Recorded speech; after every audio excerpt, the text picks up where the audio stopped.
I have a volleyball opinion that seemingly makes no sense, but it shaped the entire way that I play the game. So in this video, we're going to try and figure out if it makes any sense or not. The theory is that you actually don't need to side out very well to win. Now, before you have any opinions, this is coming from someone who does not side out very well, but still manages to compete at a relatively high level. There are matches where it feels like I put the ball away one or two times in the entire match and we still ended up winning. So what I did is I wanted to put this theory to the test. I pulled 3 of my AVP match wins this year and looked at the side out percentage, first ball side out percentage, and a bunch of other stats to figure out if I actually side out as bad as I think I do. And if I do side out that bad, how do I still end up winning these matches? So I've been wanting to do an analysis like this for a long time on my game, but unfortunately I just didn't have the time to go through and pull the stats from all of my matches. Fortunately, that is where AVAIS AI steps in. I recently partnered with them, and they basically allow me to just upload a match, and they give me the entire stats from the entire match. Everything from like your side out percentage to as granular as your opponent airs, what kind of shots you hit, at what point in the game you hit them, your clutch stats, sort of an array of things that allow you to get a better idea of your game. So the first stat I obviously wanted to look at was my side out percentage from these matches. So in match number 1, my first ball side out percentage, as you can see here, was 26%. So literally only 10 of the 38 receptions that I had. My total side out percentage was 53%. So 20 of those 38 receptions. So interesting because half the points I won on side out were actually once I had already hit the first ball and it got dug. All right, so now we look at match 2, where my first ball side out percentage was 23%. So 9 out of the 40 opportunities I had did I side out on the first opportunity. Not very good.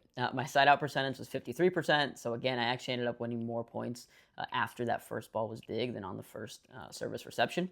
And then in this match, a really big differentiator, I had 29 digs, which we'll get into a little bit later, which ultimately I think was a big reason that we ended up winning this match. All right, and now you'll see match number 3 here. In this match, my first ball side out percentage was the best that we've had yet, 29%, so 13 of the 45 receptions. My side out percentage was also the best at 58%, so 26 of those 45 receptions. And then I ended up having 18 digs in this match as well. Interesting note, this was the one match that I didn't get blocked. So although the side out percentage wasn't great, it was actually the highest of the match, so maybe putting a block on me is a better move than not blocking. So across the 3 matches, I had 123 serve-receive opportunities, and only 32 of them did I put away on the first try. So just 26% of those first ball opportunities did I put away. Seems shockingly low. Eventually, we ended up siding out. So the side out percentage was around 54%. So about 54% of the time we were getting served, we ended up winning points, which isn't terrible. But it's quite interesting. I was actually winning more points after the first ball opportunity. Obviously, these 3 matches don't prove that siding out is not important, but I think they do prove that you don't have to side out as well as you probably think you do. And then most importantly, you can be really good at the things you can be really good at, and they can ultimately help you win the game. So this next part of the video, we're going to go through some of those things and try to understand how I was able to win a game with such low side out percentage. So I think the first important reason we win is that I have a good understanding because I get dug so much that just because you get dug, it does not mean the point is over. I don't conflate kill with a good shot.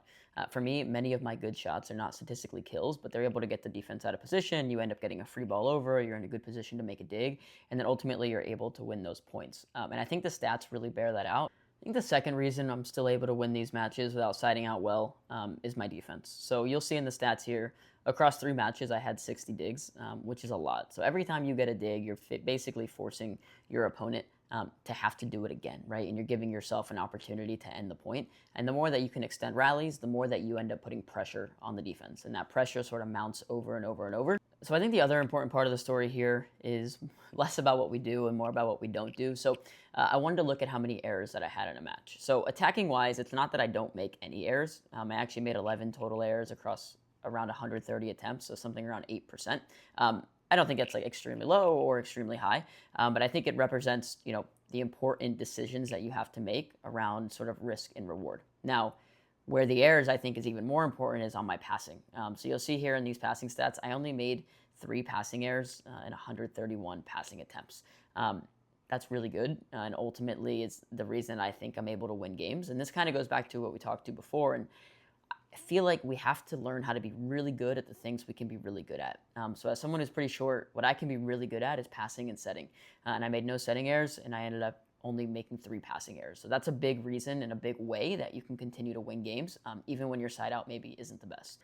Now, continuing on this idea of being really good at the things I can be really good at, I'm also a very good setter.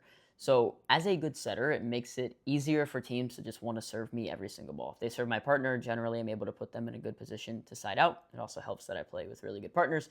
But the main takeaway from this is that it ultimately leads to some pretty easy serves that come my way, which then makes it easier for me to pass. Teams feel like they have to exclusively target me, and if you watch all these matches in full, you'll see that I get like 95% of the serves. But this kind of neuters their ability to be aggressive on the serve, and ultimately they end up serving me quite easy, which allows me to get into rhythm. So again, if you can be good at the things that you can be really good at, so I think I'm a really good setter, that kind of dictates the way that the other team is going to play you, and puts me in a better position and the team in a better position to succeed. So I think a few of the main takeaways from this video and this analysis in general is, one, we don't have to be so obsessed with trying to side out that very first ball. Ultimately, we're able to win many points after that first ball actually gets dug. Second is to be really, really good at the things you can be really good at. This can be boring because it requires a lot of practice and a lot of patience. But for us shorter players, if you can be a really good passer and you can actually dictate a lot of the game, and then ultimately, that can help you win games where maybe side out isn't actually your strength. So I would encourage all of you guys to try and find your superpower. Try to understand what you're really good at and continue to get really good at it, and use it to create an identity around your game and use it to dictate the way that other teams are going to play you. Now, if you want to find out what is actually helping you win or lose games, feel free to check out AVAIS AI. They're the platform that I used for this video. As I mentioned, I have a discount code. It is SKOB, S-K-O-B. You can also find it in the description. It'll get you 10% off, and feel free to shoot me a message with any more questions about them.